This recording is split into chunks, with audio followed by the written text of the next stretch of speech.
What if one of the biggest lies bipolar disorder makes you believe is that healthy, stable love just isn't going to be possible for you?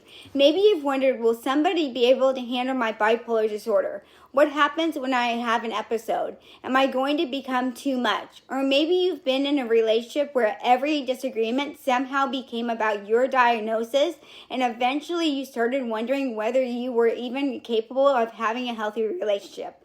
I want you to hear this right from the beginning. Bipolar disorder can affect a relationship, but bipolar disorder does not have to define that relationship. You can have boundaries. You can communicate your needs. You can take responsibility for your mental health without taking responsibility for absolutely everything that goes wrong. And yes, you can build a relationship where you are loved as a whole person, not treated like a diagnosis that someone has to manage. Today we're talking about the art of loving well, navigating healthy relationships with bipolar disorder. And I'm going to give you 7 principles that can help you create healthier, more stable relationships while managing bipolar disorder. Let's dive into number 1. Number 1, your partner should know you're bipolar, but they shouldn't become responsible for it. That distinction is huge. A healthy partner should understand what bipolar disorder looks like for you. They should know some of your warning signs. They should understand that there may be times when you need additional support. But your partner should not have to become your psychiatrist, your therapist, medication manager, or emotional monitor. There's a difference between saying, I'm noticing I'm not sleeping as much, and that's one of my warning signs. Can you help me protect some downtime this weekend? And expecting your partner to regulate your entire mental health for you.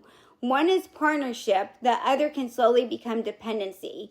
Part of loving someone well is continuing to take ownership of your own wellness with the appropriate support of your professional care team. Your partner can walk beside you. They don't have to carry you. Number 2, talk about bipolar when you're stable, not only when you're struggling. This is one of the biggest relationship mistakes we can make. We wait until we're already overwhelmed to communicate. Suddenly, we're trying to explain our triggers, boundaries, warning signs, and needs while our emotions are already running high. Instead of having those conversations during periods of stability, ask each other, what does support look like if I start becoming depressed? What would you notice if I become hypomanic or manic? What helps me and what things make things worse? You might even create a simple plan together. So, for example, if I haven't slept much for several nights, let's pay attention. If I'm suddenly taking on 10 projects or talking about major life changes, let's slow things down before making big decisions. If I'm withdrawing and isolating, check in with me, but understand that I may need some additional space.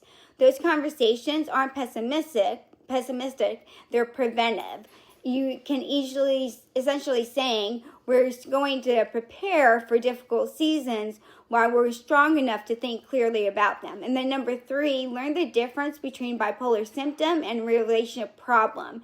And this one is incredibly important.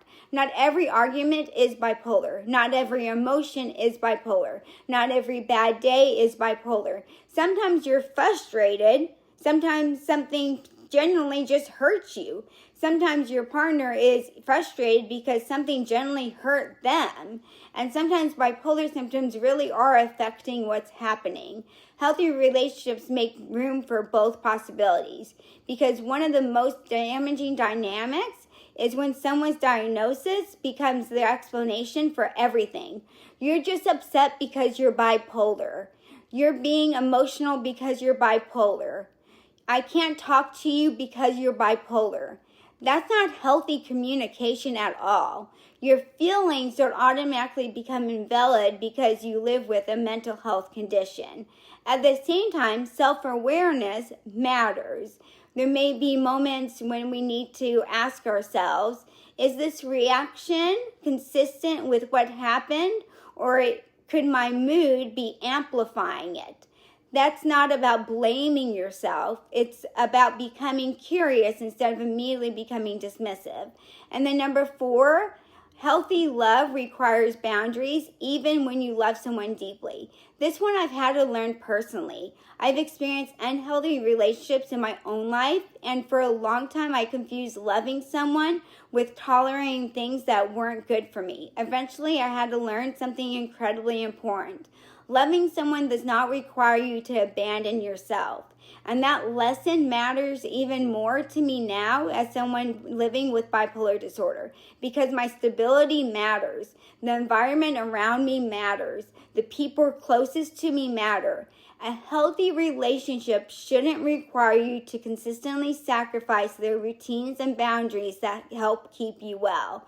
That could mean protecting your sleep, maintaining your appointments, taking time to decompress, keeping healthy friendships outside of the relationship, and saying no to environments that repeatedly destabilize you, and speaking up when something isn't healthy.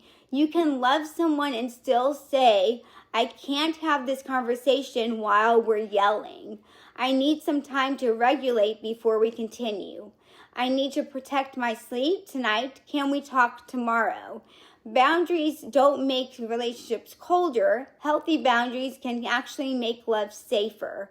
And number 5, don't make your partner guess what you need. Sometimes we desperately want someone to understand us without having to explain ourselves, and I know that one. But even the most loving partner cannot read your mind. If you need reassurance, say it.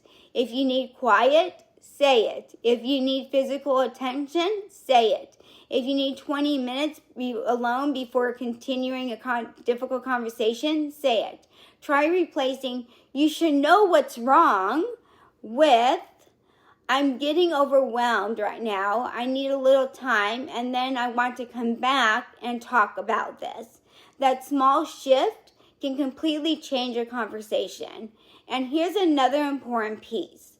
Your partner gets to have needs too. Bipolar disorder may require some accommodations, but a healthy relationship still involves 2 people. Their emotions matter, their boundaries matter, their need for rest matters, and their experience matters. The goal isn't how do we build the entire relationship around bipolar disorder. The goal is how do we build a relationship where both people can actually thrive. And then number 6, protect your relationship from impulsive decisions during a mood change. This is where having a plan becomes incredibly valuable. When your mood shifts, your perception of the relationship can sometimes shift with it. You might suddenly think, this relationship is terrible, I need to leave. Or, on the opposite end, everything is perfect, we should move in together, get married, combine our finances, and change our entire lives right now. Strong emotions can feel like an absolute certainty, but certainty isn't always meaning clarity. So create rules for major decisions. Maybe you decide no major relationship decisions when I'm significantly sleep deprived or clearly experiencing a mood episode. Remember that pause. Talk to your professional support system. Give yourself time. Look at patterns instead of one emotional moment. Of course, this doesn't mean staying in an unsafe or abusive situation. Safety always comes first. It means that when you're in an otherwise healthy relationship, you don't necessarily have to make permanent decisions from temporary emotional states. Number 7, stop asking whether you're too much and start asking whether the relationship is healthy. I really want you to hear and remember this one. People living with bipolar disorder can carry enormous shame into relationships. We think they're putting up with me, or they're doing me a favor by staying. No one else would ever want this or want me. And that mindset can make us tolerate unhealthy behavior because we are afraid we won't find anyone else willing to love us. I've had to learn through my own relationship experiences that being alone can actually be healthier than staying connected to someone who repeatedly tears you down and your stability and your confidence and your sense of self go down. My difficult relationships taught me that I'm stronger than I once believed and that I can make it on my own. I ironically think that's one of the healthiest places from which we can eventually love someone else. Not, I loved you because I can't survive without you, but I've built a life, I'm continuing to work on myself, and I would love for us to build something healthy and strong together. That's partnership. And if you're currently single, please don't treat this season like some waiting room you have to escape. Use it. Learn your triggers, strengthen your routines, build friendships, develop your identity, work towards your goals, create a life you genuinely enjoy, because a relationship should become part of your fulfilling life. It shouldn't be the thing responsible for creating one. If you remember nothing else from today's episode, I hope you remember this. Having bipolar disorder does not disqualify you from healthy love. Healthy relationships with bipolar aren't built by pretending bipolar doesn't exist. They're built by acknowledging it without allowing it to become the center of everything. Take responsibility for your wellness. Communicate before a crisis. Know your warning signs. Protect your boundaries. Give your partner space to have needs too. Slow down major decisions when your mood is shifting. And choose relationships where both people are becoming healthier, not relationships where one person has to disappear for the other person to survive. You're more than your diagnosis. You're a whole person capable of connection, growth, accountability, intimacy, laughter, adventure, and love. And that's really what MindFit Empowerment is all about. Not simply surviving bipolar disorder, building a life worth love being stable for. So I want to leave you with today's discussion question. What's one thing you think a partner needs to understand about loving someone who lives with bipolar disorder? Tell me in the comments. I really love to hear your answer because somebody reading your comment may need exactly what you have learned. And if this episode helped you, like it, share it with someone who needs to hear it, and follow MindFit Empowerment for more conversations about creating a fulfilling life while living with bipolar disorder. Till next time, keep choosing the habits, relationships, and boundaries that help you build a life, not just manage one, but generally live a fulfilling, loving life. Until next time, my name's Jen. Be empowered.